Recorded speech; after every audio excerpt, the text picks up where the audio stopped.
जोड़ करके, तो रविदास जो कठौता जो था जिसके अंदर चमड़ा उमड़ा भय थे जूता सीने के लिए, उसी में से निकाल करके उन्होंने प्रसादी दे दिया।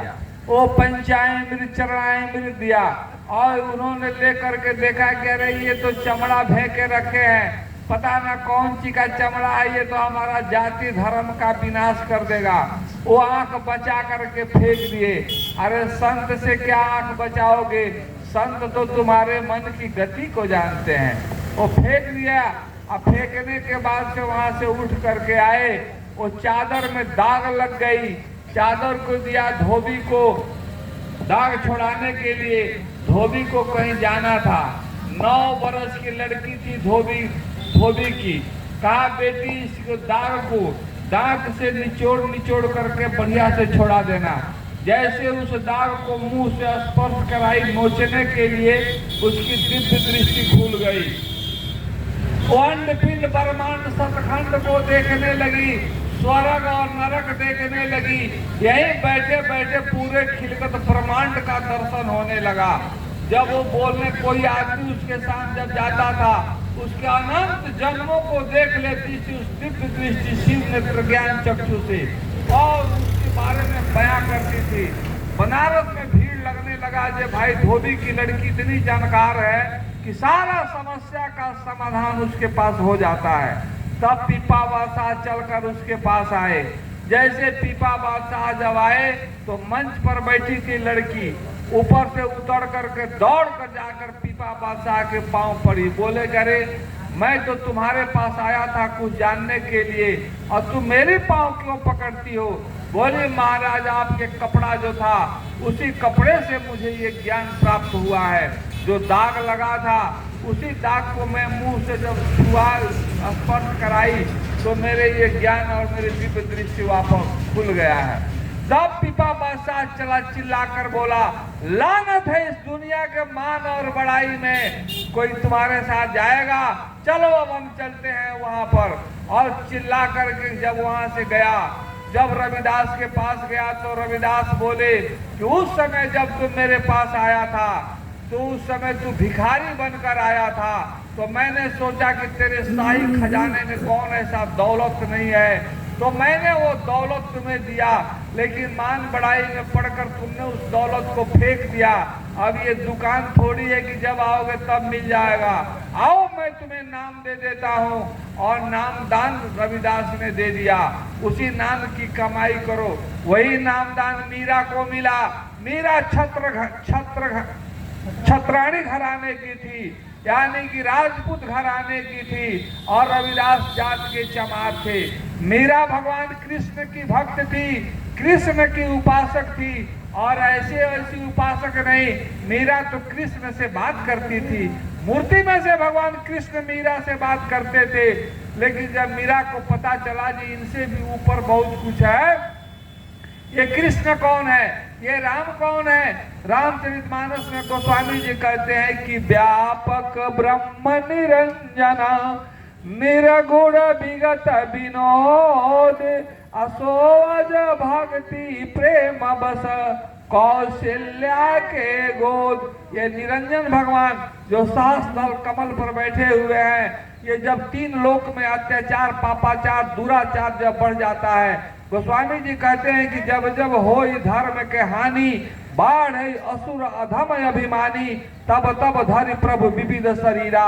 तो वही निरंजन भगवान ये 3 लोक में जब पापाचार दुराचार बढ़ जाता है तो धर्म को स्थापित करने के लिए और दुष्टों को विनाश करने के लिए वो शक्ति आती है। कभी समय पड़ा तो हिरणाक्ष और हिरण्यकश्यपु को मारने के लिए खंभा फाड़ करके नरसिंह रूप में बन करके आए। जब रावण के अत्याचार से धरती डगमगाने लगी तो उसको मारने के लिए राम बन करके आए। कंस के अत्याचार से जब अपने पिता को ही जेल में बंद कर दिया, बाल बद्ध जब शुरू कर दिया तो उसको मारने के लिए कृष्ण बन करके आए थे। ऐ प्रेमियों, गीता में तो स्पष्ट लिखा है, परित्राणा नाम साधु नाम विनाशे च दुष्कृताम धर्म संस्थापनार्थाय संभवामि जुगे जुगे। तो ये निरंजन भगवान है, इसके ऊपर ब्रह्म है, ब्रह्म के ऊपर पार ब्रह्म है, पार ब्रह्म के ऊपर महाकाल है, महाकाल के ऊपर सतलोक है, उसके ऊपर अगम लोक, उसके ऊपर अलख लोक, उसके ऊपर अनामी लोक है। धूर्धाम जहां से जीवात्मा आई है वहां के भेद बताने के लिए साधारण बात नहीं, ये बाबा जय गुरुदेव जी महाराज संत सतगुरु पूरे संत युग प्रवर्तक संत बाबा जय गुरुदेव जी महाराज सत्संग में सारी बात बताए। तो रविदास जी ने जब मीरा को जब ये चिंता हुई तो मीरा निकली, भगवान कृष्ण ने ही कहा था मीरा से कि सतगुरु को ढूंढो, सतगुरु आपको बताएंगे। और इस समय के गुरु कौन है? तो रविदास। तो मीरा गई, जा करके रविदास से नामदान लेकर के आई। पटी पंडार के लोग कहने लगे कि अरे ये तो राजपूत है, जाकर चमार से दीक्षा ले लिया, कुल खानदान में दाग लगा दिया, इसको घर से निकालो।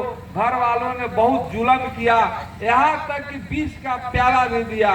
मान जा रे भोले राही मान जा, यह चोला जो मिला है इंसान का, इसमें तो मिलता है बारे छुपा हुआ रूह भगवान का।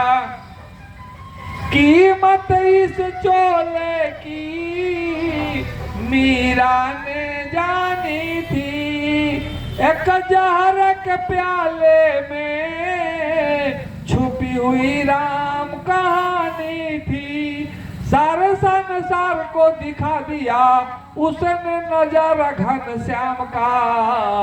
मान जा रे भूले राही मान जा, यह चोला जो मिला है इंसान का, इसको मिलता है बावरे छुपा हुआ रूह भगवान का। मीरा को लोगों ने जहर का प्याला दे दिया, मीरा जहर के पाला हंसते पी गई, कुछ असर नहीं हुआ। ऐ प्रेमियों, ऐसे ऐसी बातें हमारे धर्म ग्रंथों में लिखी पड़ी हुई है, ये तो आप पढ़ सकते हैं, समझ सकते हैं, सुन सकते हैं, लेकिन हमारे बाबा जी की बात है। बाबा जी कहते हैं सुमिरन ध्यान और भजन। इस भजन के लिए भगवान शंकर जी कहते हैं कि सुनहु उमा कहूँ अनुभव अपना, सत्य हरि भजन जगत सब सपना। ऐ उमा, हरि का भजन ही सत्य है। वो भजन क्या है? तो हमारे बाबा जी कहते हैं कि कान में उंगली डालो, ऊपर से अनहद नाद आ रही है और निरंजन भगवान की आवाज ऊपर से आ रही है। कभी आपने सोचा कि आपके यहाँ मंदिर जो बना है, ये मंदिर में घंटा क्यों बजाया जाता? पंडित जी पूजा करते हैं तो शंख क्यों बजाते हैं? तमाम साज-बाज उसको क्यों नहीं बजाया जाता? तो हमारे बाबा जी इस बात को समझाते हैं कि परमात्मा की मुख की आवाज है, 24 घंटे अखंड आरती ऊपर से हो रही है। उस आवाज को जब इसको बंद कर दोगे, वो आवाज को तीसरे कान से, जिस जीवात्मा में एक आंख है, एक नाक है और एक कान है, वो कान से जब तुम आवाज को जब सुनोगे, रामायण के बाल कांड में लिखा है कि साधक नाम जपहि लव लाए, सिद्धि होहि अड़ी मादिक उपाय। जब उस नाम में लय हो जाओगे तो इस शरीर के अंदर 4 गो शरीर इसके अंदर में है। ये स्थूल शरीर है 5 तत्वों का, आगी, पानी, हवा, पृथ्वी और आकाश से बना है।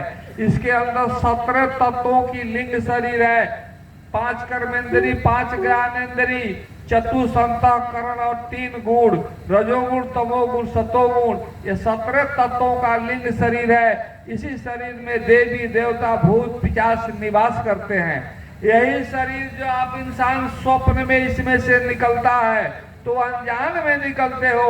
हमारे बाबा जी कहते हैं मैं रास्ता बताता हूँ, जीते जी इसमें से निकलना सीख लो। वो तो अनजान में निकलते हो, जीते जी निकलो और निकल करके तुम चलो, वही शरीर स्वर्ग लोक तक जाता है। पहले अपने यहाँ के राजा महाराजा जीते जी स्वर्ग में जाते थे और स्वर्ग की मीटिंग को अटेंड करते थे। ऐसे ऐसे राजा महाराजा अपने यहाँ हुए और वो शरीर वहीं रह जाएगा। उसमें से एक और शरीर निकलेगा जिसको सूक्ष्म शरीर कहा जाता है, और 9 तत्वों का बना हुआ है, मन, चित्त, बुद्धि और अहंकार। जो इसके अंदर मन है, जो इसके अंदर चित्त है, जो चित्त आपका चंचल है, चित्त फोटो खींचता है, मन चित्त बुद्धि, ये बुद्धि है निश्चय और निश्चय करती है, अहंकार हट कर रहा है कि यही सत्य बात है। ये 4 चतुसंतःकरण और 5 और तत्व है, रस रूप गंध शब्द और स्पर्श का। जो ये रस आप ले रहे हो, जो गंध अंदर में, कौन ये गंध का महसूस कर रहा है? बैठे हैं, कहीं कपड़ा जल रहा है, उसका गंध आ रहा है, इसी नाक के रास्ते जा रहा अंदर में, तो है ना कोई शक्ति जो उस गंध को अनुभव कर रही है।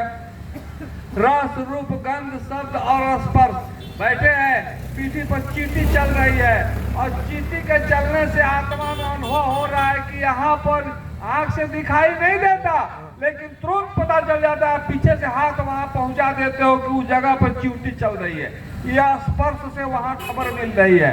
तो ये 5 तत्व और चतुसंतःकरण, ये 9 तत्वों का बना हुआ ये है सूक्ष्म शरीर। तो ये लिंग लोक से ऊपर है, जो वैकुंठ साकेत धाम है, जहाँ ब्रह्मा विष्णु महेश निवास करते हैं, वहां तक उस शरीर से जा सकते हो। और वही आगे चल करके मान सरोवर है कि मान सरोवर में जब जीव स्नान कर लेता है तो इसके सारी मान बढ़ाई जो है सब खत्म हो गया, वहां से हंस स्वरूप बन जाता है, फिर आवागमन से परे हो जाता। उसके बाद 5 तत्व जो है रस रूप गंध शब्द स्पर्श, जिसको कारण शरीर कहते हैं, वही कारण शरीर के अंदर जीवात्मा बैठी हुई है। मुक्ति इतनी आसान नहीं, गाय के पोंछ पकड़ लेने से बैतरनी पार नहीं कर जाओगे, श्राद्ध क्रिया कर दे, ये तो यहाँ का लोकाचार्य है। बाबा जी मना नहीं करते हैं, बाबा जी कहते हैं कि जिस रीति रिवाज में रहते हो, जिस धर्म संप्रदाय जिस जाति में रहते हो, उसी हिसाब से रह करके जैसे रहते हो वहाँ शादी विवाह अपने हिसाब से करो, अपने विवाह से कर्म क्रिया जो काम करते हो करो। बाबा जी कोई हस्तक्षेप किसी तरह का कोई पाबंद नहीं। बाबा जी कहते हैं उसी रीति रिवाज में रह के, उसी परिवार में रह करके भजन करने के लिए कहते हैं कि बच्चा भजन कर लो। भजन से ही, भजन के बारे में तो सबने कहा, यहाँ तक गोस्वामी जी ने कहा कि वारी मथे घृत होता है, किसा तकुता बरु तेल, बिनु हरि भजन न भव तरहि यह सिद्धांत पेल। बिना भजन के कोई कहे हम भवसागर पार कर जाएंगे, ये संभव नहीं है। तो बाबा जी हमारे कहते हैं कि घर परिवार में रह करके 1 घंटा समय निकाल दो, सुबह में या शाम के। नहाना धोना कोई जरूरत नहीं है, चौकी पर, दीवान पर, पलंग पर, चटाई पर, बोरा पर, घर के असोरा में, चाहे बाहर, चाहे खेत खलिहान, जहाँ समय मिले खेत के मेढ़ियों पे बैठ जाओ और बैठकर माथे पे गमछी डाल लो, या आंचल से मुंह ढक लो कि मुंह पर मच्छर माछी न बैठे, और माला लेकर के सुमिरन कर लो। सुमिरन कर ले मेरे मना, तेरी बीती उम्र हरि नाम बिना। सुमिरन कर ले मेरे मना, मन से सुमिरन कर लो। और नहीं तो ये नहीं है कि माला तो कर में फिरे, जिविया फिरे मुख माही, अब मनवा तो 34 फिरे, यहाँ तो सुमिरन नहीं। अपने में विचार करो कि मैं सुमिरन कर रहा हूँ, मेरा सुमिरन ठीक नहीं हो रहा है। गुरु मैं गुनहगार अति भारी है, गुरु मैं बहुत गुनहगार हूँ। काम क्रोध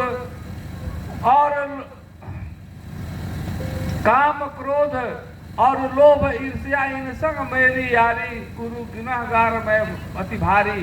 गुरु के सामने आंख से आंसू जब गिरेगा, तड़प होगी इसके अंदर में, जब रोगे अपने गुनाहों को लेकर के, तो गुरु महाराज की दया हो जाएगी। गुरु दयावान है, दया अगर नहीं होता तो इतने लोग पर गुरु कृपा नहीं करते प्रभु। तो इसीलिए आपसे आग्रह है, विनती है, प्रार्थना है कि सब कुछ छोड़ करके चलो मथुरा। आप तो सरदेव महाराज जी हमारे बिहार में 14 तारीख को सिवान में अभी उनका बक्सर में कार्यक्रम चल रहा है। 30 बरस के बाद महाराज जी आ रहे हैं यहाँ पर, और उसके बाद 14 तारीख को सिवान में, 15 और 16 को हमारे गोपालगंज में है, जहाँ काफी दूर दूर से लोग आ रहे हैं। हम लोग रात दिन उसी प्रचार में लगे हुए हैं और सारे व्यवस्था में लगे हुए हैं कि कुछ जीवों को चटा लिया जाए, निकाल लिया जाए, क्योंकि आग लगने वाली है। इतना भयंकर आग लगने वाला है, उस उसमें लोग जल करके स्वा। बाबा जी ने कहा था बच्चा तेरे घर नहीं जलेगा। एक आदमी कहा जे आग लगी तो बाबा राव घर बच जाएगा। हम बोला बच जाएगा। कैसे बच जाएगा? मैं बोला जैसे लंका में विभीषण का घर बच गया वैसे मैं कहता हूं कि इस बड़ी गांव में मेरा घर बचेगा। मेरे घर पर जय गुरुदेव का झंडा है और मेरा घर बचा नहीं है। आज के समय में गोपालगंज जिला में बड़े शान और मान से मैं कहता हूं कि मैं 3 भाई और तीनों भाई के 2-2 लड़के, मेरा 4 लड़का और पूरा परिवार शुद्ध शाकाहारी है। हमारे परिवार में मांस, मछली, अंडा, दारू, शराब खाने वाला कोई नहीं। आज के समय में भी मैं जो कहता हूँ तीनों भाई पूरे और फैमिली मेरे बाप के अंदर में है। मेरे कहने के अंदर इससे बड़का दुनिया में सुख और क्या हो सकता है? पहला सुख निरोगी काया, दूजे सुख घर में कुछ माया, तीजे सुख पतिव्रता नारी और चौथा सुख पुत्र आज्ञाकारी। 4 सुख जिसके पास वही तो चक्रवर्ती राजा है। आज के समय में क्या चाहिए? बहुत कुछ गुरु, मैं भी कहता हूँ आप भी ऐसा बनो। एक एक परिवार के अंदर में बेटा इंजीनियर है, डॉक्टर है, बाप का कोई कदर नहीं करता। सास पढ़ी हुई है, बहू मास्टर है, लेक्चरर है, आती है चली जाती है। सास के ऊपर धिक्कार है उस लेक्चरर और उस डॉक्टर और उस इंजीनियर को। जो संस्कार नहीं उसके पास वो बेकार है। मैं तो कहता हूँ कि जिस बहू से अगर सास खुश नहीं है वो बहू का जिंदगी ही बेकार है। और सावधान हो जाओ, एक दिन समय आएगा, कर्म का इतना बेपेचीदा कानून है कि राम को भी बदला देना पड़ा। राम 7 ताड़ के आड़ में छुप करके बाली को मार दिया। वही बाली अगले जन्म में व्याधा बना और राम कृष्ण बन कर के आए, उनका बदला देना पड़ा। भगवान राम के पिताजी अनजान में तीर मार दिए और जाकर श्रवण कुमार को लग गया और उनके माता पिता ने श्राप दिया कि जाओ आज हम पुत्र के वियोग में तड़प के मर रहे हैं, इसी तरह तुम भी तड़प के मरोगे। तो भगवान के 4 बेटा राम, लक्ष्मण, भरत और शत्रुघ्न मरने के समय में कोई नहीं था। पलंग पर से गिर गए नीचे, तड़प तड़प करके मर रहे थे दशरथ जी। ये तो प्रमाण है, ये कहने की बात है। ये तो आप रामानंद सागर ने जो रामायण बना, अब देखते हो समझ में नहीं आता, देखते हो करते नहीं हो। कारण है कि तुम्हारा खान पान दूषित है, तुम्हारा रहन दूषित है। तो निकलो इस कचड़े में से, एक कुसंग में से निकलो।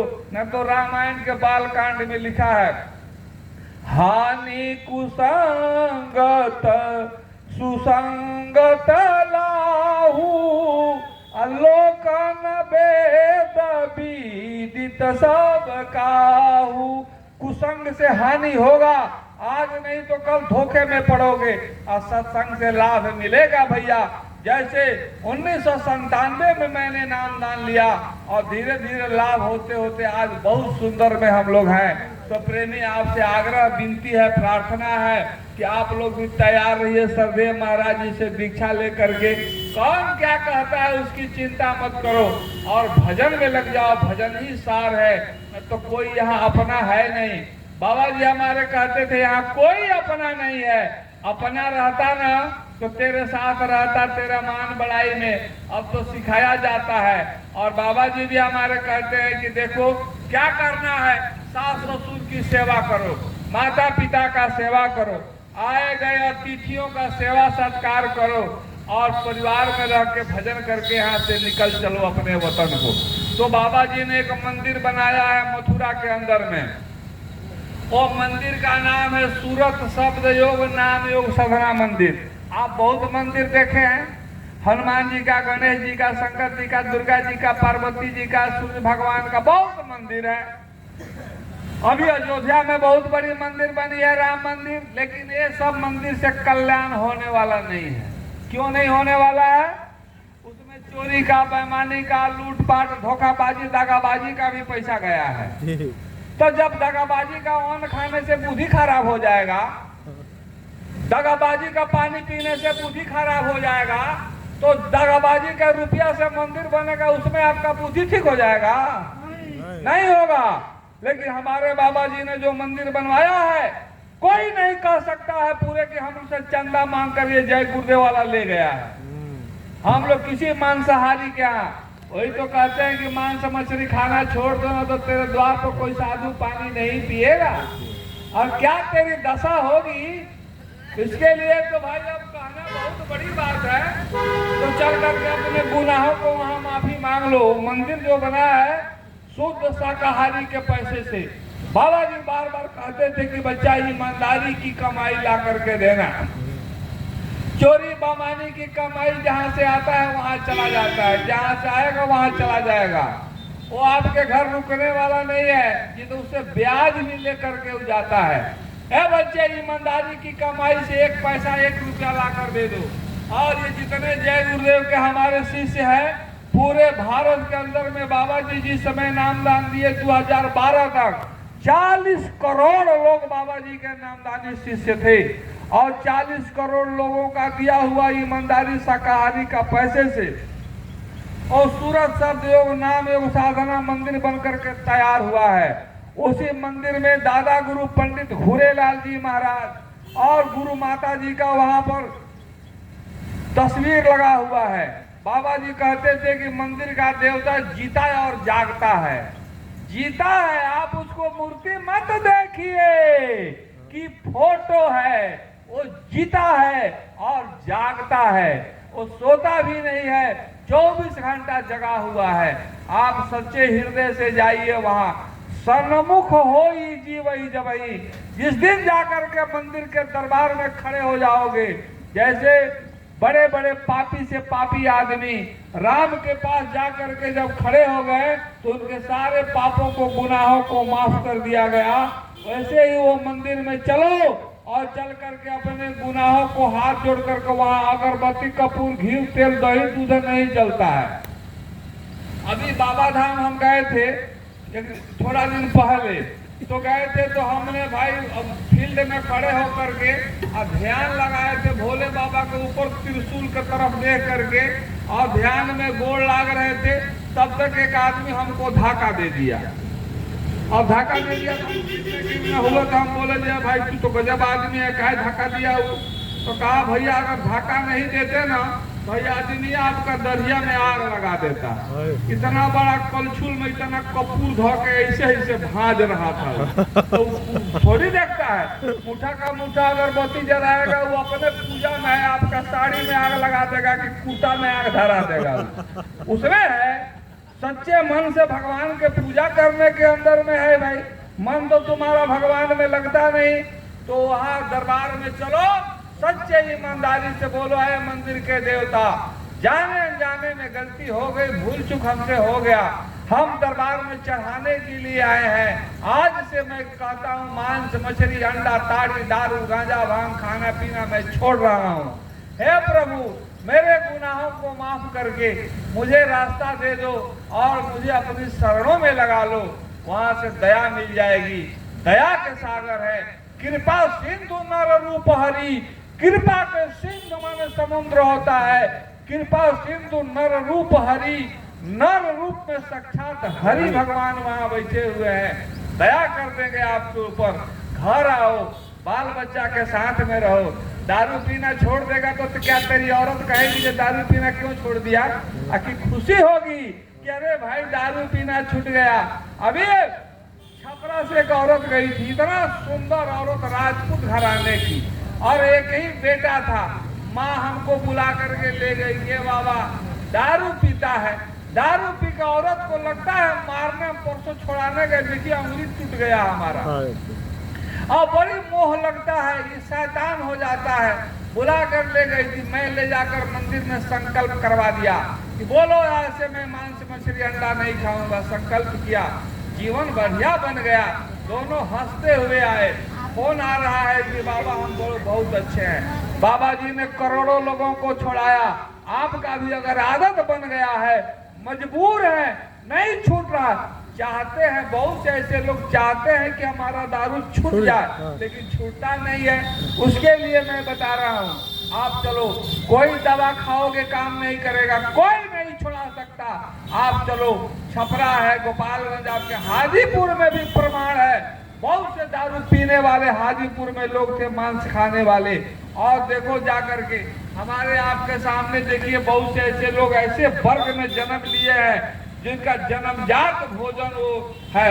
हम बहुत से मलाह सहानी वर्ग के लोग हैं, बाबा जी के शिष्य बन गए, मछली मारते थे, जाल लगा लगा करके, घर पर कराएंग नहीं रहता था, टाटी झोपड़ी में जीवन बिताते थे। चले गए सत्संग को पाकर बाबा जी के पास, बाबा जी से नामदान लिया, आकर के जाल में आग लगा दिया, जाल को फेंक दिया, बालू का धंधा शुरू कर दिया। जो अंडा बेचने वाले थे, अंडा का ठेला पर अंडा हटाकर भूजा बेचने लगे। आज महल बन गया, घर बन गया, परिवार के लोग सुख शांति से जीवन जी रहे हैं। अंडा खाते हो, यही अंडा धृतराष्ट्र खाया था और कबूतर का अंडा खाया था कि 100 अंडा खाया तो 100 पुत्र उसके सामने मारे गए और तड़प तड़प करके देखा अपने पुत्र की गति। कर्म का ऐसा बेपेचीदा कानून है, कर्म जो जो करेगा तू उसी को भोगना भरना, जो कर्म करोगे उसको भोगना और भरना पड़ेगा। इसीलिए अभी समय है, चल करके वो मंदिर के दरबार में 4 प्रोग्राम होता है। अभी हम लोग होली के प्रोग्राम से आए हैं। ये हमारे ललित बाबू बैठे हुए हैं, ये हमारे सदानंद जी के तो परिवार के पूरे लोग गए थे, वहाँ मिले हुए थे। इनकी बेटी, इनके दामाद, इनके समधी और ये सब लोग यहाँ से गया हुआ था। हम भी गए थे मथुरा में। इतनी इतना भीड़ देखोगे तुम्हारा अकल काम नहीं करेगा। अब तो दूरबीन से देखना पड़ता है, महाराज जी दिखाई नहीं देते और दूरबीनी भीड़, और उतने बड़े भीड़ में एक भी पुलिस का पहरा कहीं नहीं है। एक तो अपने गांव में मेला लगता है कि 2 गांव का थाना का नाको दम हो जाता है, तो वो पता चलता है जब मार हो गया। एक जगह गांव में होली में अभी सूचना मिली है कि दिल्ली में मार हुआ, कई जगह झगड़ा मार हो गया, लेकिन वहां देखो दिल्ली, बम्बे, कलकत्ता, मद्रास, बिहार, बंगाल, उत्तर प्रदेश, हरियाणा, पंजाब, नेपाल, पूरे भारत के कोने कोने से लोग मथुरा गए हुए थे। इतनी भीड़ लगी हुई थी, कोई पुलिस का पहरा, न लेडीज पुलिस है न जेंट्स पुलिस है, कोई पहरा नहीं। और सब लोग एक साथ बैठकर सत्संग सुनते हैं। लाखों भंडारे चल रहे हैं हर जिला का, किसी भी भंडारे में जाकर भोजन करो, कोई बोलेगा नहीं। प्रेम से आपको भोजन एक बार चल करके तो देखो, अच्छी लगेगी तो जीवन में उतार लेना, नहीं तो कोई जबरदस्ती है। हम लोग थोड़ी रजिस्टर लेकर आए हैं जो आपसे कहेंगे जो कौन कौन हाथ उठाओ, क्या मतलब है। अरे ये तो बाबा जी का आदेश है कि बचा जाओ, गाँव गाँव में चिल्ला कर लोगों को बचा लो। जो बच जाएंगे बच जाएंगे, न तो काल का तमाचा पड़ने वाला है। ऐसा भयंकर तूफान आंधी आने वाली है। अभी तो बम आपने देखा नहीं, बाबा जी ने कहा जो कीटाणु बम चलने वाला है, बम फूटेगा, उसमें से वायरस निकलेंगे और धड़ाधड़ लोग मरना शुरू हो जाएगा। एक वो मरता है तो 4 को उठाने जाता है, लेकिन जब गांव का गांव, सूरदास ने लिखा है कि 12 कोस सिखा हो ज्योति, 12 कोस पर एक चिराग जलेगा भैया, ये जान लो। कोई कंधा देने वाला नहीं मिलेगा, लाश सड़ जाएगा, गांव के अंदर कोई उठाने वाला नहीं मिलेगा। इसीलिए बाबा जी ने, दुनिया में बहुत महात्मा है, लेकिन सिर्फ बाबा जी ने अपने शिष्यों को भेज करके आवाज लगवाते हैं कि बाबा जी का कहना है हिंदू, मुस्लिम, सिख, ईसाई सब रोगों का एक दवाई, कुदरत है नाराज खड़ी, क्या खाने से होगी भलाई, बाबा जी की अर्जी है, आगे आपकी मर्जी है। हम लोग गांव गांव में घूम चिल्ला कर कह रहे हैं आप शाकाहारी बन जाओ। एक बात और कहते हैं, अगर मथुरा चलने का मन न करे ना, कोई बात नहीं, जिस देवी देवता को मानते हो हम आपको मना नहीं करते, लेकिन ये तो जरूर मना करते हैं कि आज से मांस, मछली, अंडा खाना छोड़ दो, न तो भैया धोखे में पड़ जाओगे और तुमको बचाने वाला कोई मिलेगा नहीं। तो समय हो चुका है। सदानंद जी अगर आवाज को सुन रहे हैं, कहाँ है?